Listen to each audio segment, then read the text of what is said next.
Hello everyone and welcome once again to Killershrewfan's 12 Days of Reviews. For today's episode, I thought it was high time I'd do a proper review of a figure that actually made my top 5 list for best scientifically accurate figures of 2021. It is of course the Dino Hazard Irritator, the first Dino Hazard offering to grace mine and many other collectors' shelves. It made for a really promising introduction to the company. With that in mind, you may be wondering why it took me so long to do a proper review of this thing.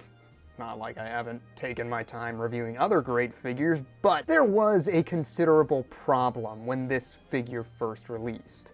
I won't pretend like I know the entire story here, okay? And a lot of what I do know should be taken as hearsay at best, but a good chunk of the initial copies that went out were apparently from an unauthorized production run. As I understand it, the factory producing these figures made and distributed copies without Dino Hazard's knowledge or consent. They weren't exactly knockoffs per se, but they weren't part of Dino Hazard's slated production run, and the factory was making and selling these models to retailers while pocketing the profits. That's my understanding. That's all I know. How true it is, how accurate the details, I can't say, but unfortunately, I do believe my figure was one of those ghost copies, and I unknowingly purchased it before the situation came to light. Because of all of that, I had mixed feelings about making a review of this model for obvious reasons. I didn't want to promote the figure if there were still ghost copies out there floating around for purchase, and I also didn't want to review a figure whose future at the time was a bit up in the air. But now that some of the dust has settled and authorized copies of the figure are readily available from the likes of Everything Dinosaur, I decided it was high time I review this figure and decide if it's still deserving of my number 4 pick for Best Scientific Figure of the Year 2021. So here we go, it's Killershrewfan's 12 Days of Reviews, and this is the Dino Hazard Irritator. So going in for a closer look at this Irritator, yeah, no two ways about it, that is one gorgeous looking head sculpt. The head has that distinctly squared off snout and premaxilla, which is a feature we see in Angatorama, which in turn may or may not be the same species as Irritator, as well as the retracted nares and subtle nasal crest. The eyes are slightly raised, and I love the striking orange and red color and how they're seated against rims of black. The teeth are individually sculpted and finished with some lovely staining, and the jaw is articulated, opening to reveal a short pink tongue and fleshy pseudo-cheeks. As a final note, I'll say that the delicate folds of skin that run around the orbit, across the lower mandible, and in the notch in the upper jaw are incredible. The rest of the figure is covered in extremely fine scale detail, as well as more beautiful folds of skin that form with the curve of the neck and movement of the limbs against and away from the body. I seriously cannot get over how good the sculpt of the skin is on this thing. The way it buckles and gathers above the throat, sags around the gut, and creeps over the muscle tones of the legs and tail is incredible to me. You can see this Irritator does sport a slightly raised spine as well as a wide tail. Neither of which are quite in the same league as, say, Spinosaurus, but I would imagine these features were inferred from that animal. And I'm glad they went for something a bit more in line with Spinosaurus rather than just doing a generic theropod bow plan. The long arms are held half bent and finished with more great wrinkles around the elbow and wrists before ending in massive fingers tipped with wicked long claws. I love the staining and sheen on these things, really gives them an aged, lived-in look.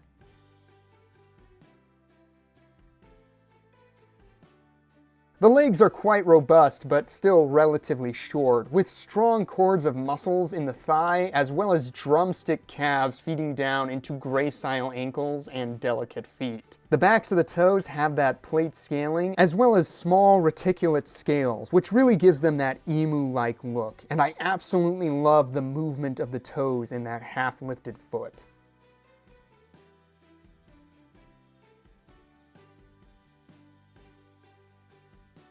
As for the pose, the figure is sculpted mid-stride as it exits an aquatic hunting ground, with its arms bent to handle its prey as the head surveys its surroundings for competitors.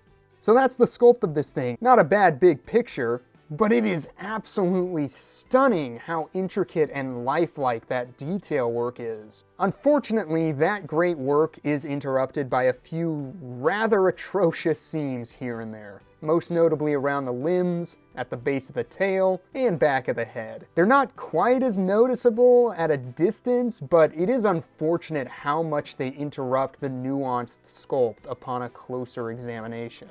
As far as the paint job goes, it isn't anything too flashy, but it gets the job done. The main body is a sort of yellowed cream color with a dark gray-green dorsal region that runs down onto the arms and covers the neck. The face then features a bold splash of yellow along the snout, and there is a white stripe above the shoulders there. I can't explain why, but this color combination and markings puts me in mind of waterfowl, which doesn't feel like the worst comparison here. I don't know, what do you guys think? Real quick, let's talk accessories. This irritator comes with both a base as well as a lungfish prey item. I read that this is the extinct species Equinoxidus, if I'm saying that right, a species known only from tooth plates. With that in mind, the overall anatomy for the body is a mix of an Australian lungfish with South American lungfish fins and an Arapima's plated head. Shout out to the Dinosaur Toy blog for informing a dunce like me on this particular topic. Objectively, it is well sculpted, with lots of rolls of flesh and crisp scale details. You can see indentations where the claws of the irritator rest, but what I really like are the bulges around those indentations where the flesh of the fish would be squeezed around the clenched claws. The paint job is also nice, with various shades of green and vibrant red markings adorning the paddle-like tail. It does put me in mind of an Arapima or something similar, and I think it works. The base is simple but quite nice. You can see it's a bank environment made up mostly of a sandy beach. The far edge of the base is covered in ripples of glossy, darker sand, as if a wave of water has just come in and retracted from the shoreline as the irritator leaves its footprints on the beach. You can even see subtle ripples in the drier sand, as if to suggest we're at a low tide here. Then of course you have got the footprints indicating where to place your figure. My only note here is that it would have been nice to see darker paint in the footprints to show a dampness in the lower sand or from the wet feet of the animal itself. But that is very picky. The rim is finished in a black plastic, which for whatever reason gives it a more premium presentation in my eyes. And you can see it has a sort of upward angle to its construction following the direction of the animal's movement. Then the bottom is just hollow, unfinished plastic, nothing to really talk about. So I do really like the feel of this base. It's a fitting environment, efficiently sold through the detail and paint. The only problem is, it's pretty ineffective at stabilizing your figure. I think a base should do two things. It should add something to your display, and perhaps most importantly, it should stabilize the figure. This one does one of those things.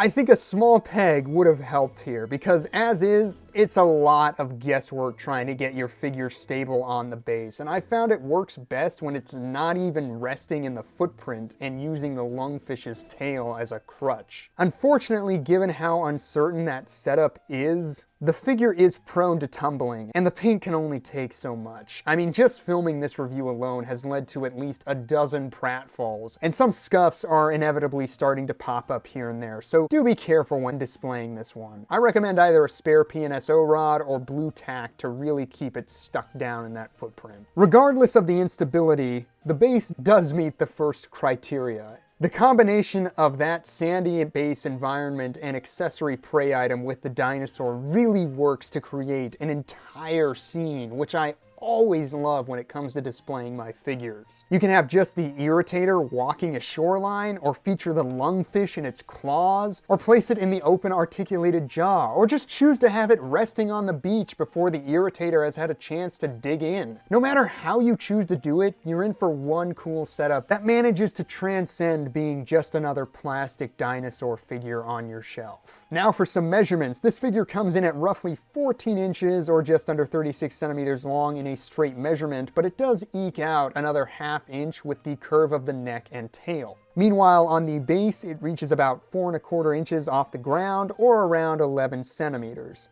For an animal that was estimated between 20 and 26 feet in length, that would put this figure in the 116 to 121 scale range. For size comparisons, the only other Irritator I have is the Mattel one, and that's in some godforsaken tote somewhere. So let's just go ahead and bring in some relatives. I believe Irritator is closer to Spinosaurus than Baryonyx, so we'll start with PNSO's Essien the Spinosaurus.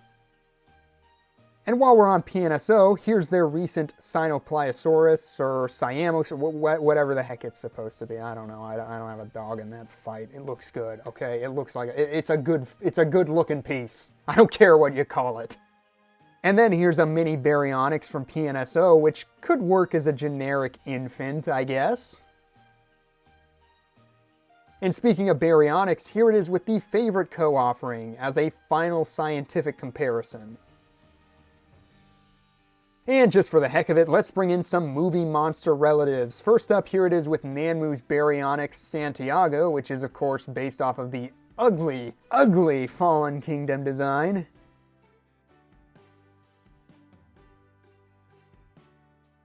And finally, we have Nanmu's Spinosaurus Supplanter 2.0. And that was the Dino Hazard Irritator, and over a year later, yeah, it still rules.